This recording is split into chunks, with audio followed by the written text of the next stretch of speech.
Alright, everyone.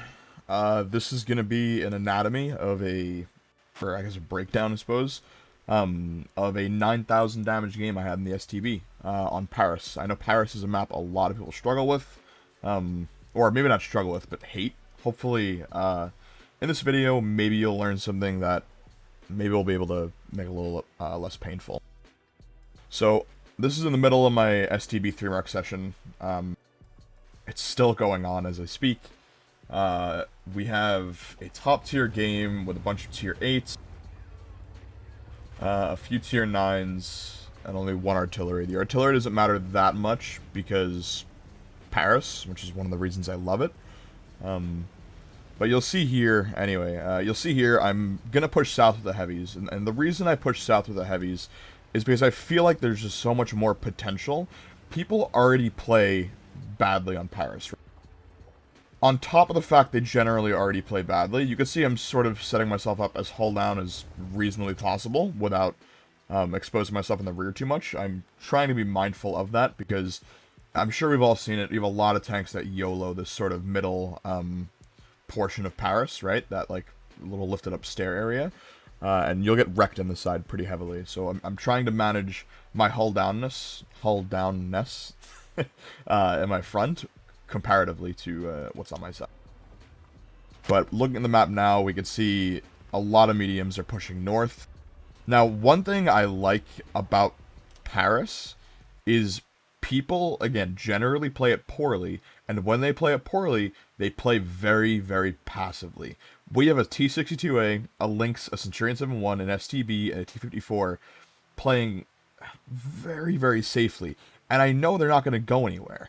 Either they're going to push into, which I highly doubt, basically my entire team and die almost instantly, or they'll pull back and go through like the EF line, like the Centurion 7-1 is doing, and they're open fully to farm from me, which is wonderful. But I take note the Centurion 7-1's pushing. I take a speculative shot. I don't think this game's really going anywhere at this point, and I figure may as well fire around rather than... because if it hit, it'd be a nice free amount of damage. But you can see here, we're very aware of our tank size. We're playing hull down. I have heat loaded, so I'm not worried about the roof of the Centurion 7-1. I'm fine loading heat for this. Albeit, it would be nice to save for later in the event the 705A comes down here. But we see the 50 TP got lit behind me. I'm not too worried because he's on the bridge and I don't expect him to push across. But I'm still going to send some rounds out here on this guy. I switched to AP because now I have the back of his turret, so I don't have to worry about shooting... sort of that up-armored front arch. Another very nice STB shot just going straight through. I'm looking for a shot if he backs up, but I'm still prepared for a front-on deal. He overextends, and it's perfect. Right into the track, into his hull. He's permanently lit. Now, a very important thing just happened. While we're fighting the Centurion 7-1, right there, the 705A is lit, which, as you can see on the map, is in this lane. You'll see how zoomed in I am, and we actually talked about this in a recent replay review. If you end up being zoomed in like 16 times to 25 times even, if you're not attentive to your minimap, will miss this. And if this guy gets across, you lose a lot of damage. He's not going to win the game, but by no means is he making an effective or helpful play. But this is about farming damage. And if you're too busy being that zoomed in, you're going to miss out on it. You'll see here, I'm backing up now, and immediately, I go for the tracking shot. I wish I could have done more damage, but I'm still hull down from the 7-1, as you can see here. We can go into third person even. You can see I'm generally going to be pretty hull down. I'm only really giving him this patch here, and I think I try and adjust that by, tucking in a little bit more. You can see the STB's poking up mid, trying to get shots over here. I'm keeping up the tracking here to make sure he can't go anywhere. The 705A hits me and high rolls me. I believe that was a turret pen, just straight through. In my experience, oh god, I'm losing my voice. In my experience, the STB either bounces everything or it bounces nothing. There's no in between. I tuck in immediately for the 7-1. I aim right for the lower plate. It's a shame it's a low roll. That should have been a kill. I even could have low rolled a little bit less and it would have been easy peasy farm. So now you can see I'm kind of wary about the T-2065. Field, again, is really not pushing. I'd love to secure a kill on this guy. I think I'm going to load HE. Yeah, this is the beauty of the STB. You have such a fast reload. 5 seconds, 5.4. All right, 5.4 to switch rounds, which can be critical in a battle. That goes straight into his turret, we kill. And here we go. The 50 TP, again, we're keeping a dedicated eye on the minimap. This game is still very early, and we're pushing 4K damage. It's at this point right here that you can go back and watch the highlight on stream if you'd like, to sort of get my live reaction to it. But this is the first time I'm watching it since. And again, just by watching this battle, this is the point where the 50 TP pushes that I believe this is going to be a big game. Because I can handle the 50 TP very easily. I might get penned once during this, but I'm very confident in my ability to outplay this guy. It's a shame that went a little to the right, but you could see there, I'm kind of, when I was backing up, trying to keep that car in between me and the 50 TP, because it might eat the round, or take away enough pen to where I could farm. That was a bad shot. I should have been firing Heat here. Heat either would have gone into that roof very reliably, that commander satch very reliably. It could have gone turret ring again, but the AP went right there, and it had no chance of penning. You could see me kind of hover over it. Yeah, I see the shot on his commander satch. I think that's the way. And now, based on the enemy team's deployment, right here, I'm noticing again, I take... How do I phrase this? We talk about it again on replay reviews. Levels of indecisiveness. It could be a couple times a game, and it leads up to being a much bigger problem later, or it could be one moment of indecisiveness where, oh shoot, should I stay and farm the 62A and STB, or should I go push south out and then circle around and everything while it's still there? I decided, in this case, it's more worthwhile to risk losing the STB and T62A farm, because the 62A is committed mid, in favor of farming the Lorraine, possibly the Grill, who's going to be in base. He hasn't been the whole game.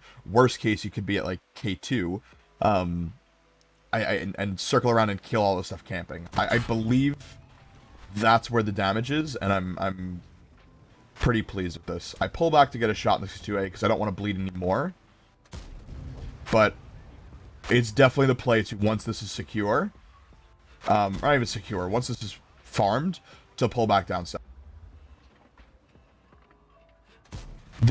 You'll notice in this game, there's not much in the way of waiting. I'm very much, that was a poor shot, very much just looking at the situation, saying, okay, this is what I'm going to do, and I do it. There's not a whole lot of sitting around. There is a risk here of overcommitting. I could have gotten lit on that 62A shot. The STB could... No, he can't, never mind. I'm worried about the S1 and SU and 30 PM. That could have hit me. But I'm fine setting another round. And now we push south. I wish we could have gotten some farm on the Patriot here, but I think we're only going to get one round in. Yeah, we push out, get the kill. Nice. Now, here is a kind of frustrating situation. You might say this game's still, I don't know, being fought. This game ended, like, a minute ago. As soon as that T62A let me farm in mid, there was just, it was over. The whole battle's over. The score might be similar. There's no chance they win them. It's exactly what I said was going to happen field. They're not going to push into the amount of stuff we have sitting there waiting for them. It just wasn't going to happen. Now, in this instance, you might say, oh, why are you being so passive? Because I firmly believe there's a lot of farm north I want to take advantage of. I wait for the FV to push, because if I take a hit from the Lorraine has plenty of time to clip me out at this point. All he needs is to just suicide into me, and I don't have the HP to deal with that. I don't know how he missed that, but that was very lucky. I wish I could have gotten the farm for this, but there's no way the Lorraine's going to miss that. I'm thinking about loading HE. There's a minor shot there. STB accuracy just didn't let me get it, though. Now we poke up here. That was just... You can see my visible frustration. it sucks, but it's why I carry 5 HE. I think you could really get away with it in this tank because of how fast you fire. I make sure to go for his lower plate as opposed to the upper plate because it wouldn't have penned. You can see I'm waiting here. I decide, again, this is one of those critical moments where I'm deciding that it's worthwhile risking out on losing damage rather than, I'm happy with the track, rather than bleed. Because I still think I'm going to need that HP to YOLO later. I say later, it's a matter of, you know, a minute.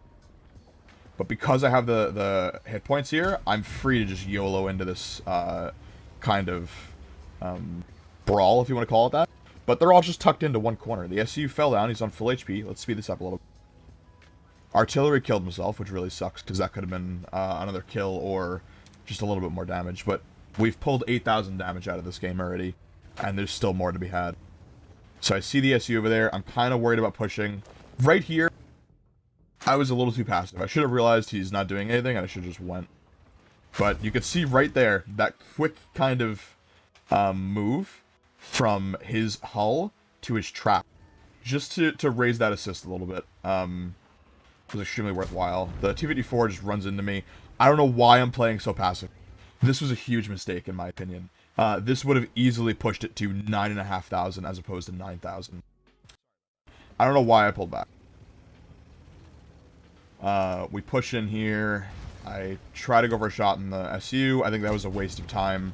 The Centurion 7-1 had the HP. This could have been 10,000 damage. Now, don't take that as me complaining. It's more just... I mean, it's more just potential, or seeing that lost potential. This could have easily been over 10,000 damage. But I threw the damage away on the 7-1. That said, I know it was kind of fast, but that is the STB, like, strength, is pulling a lot of damage very quickly.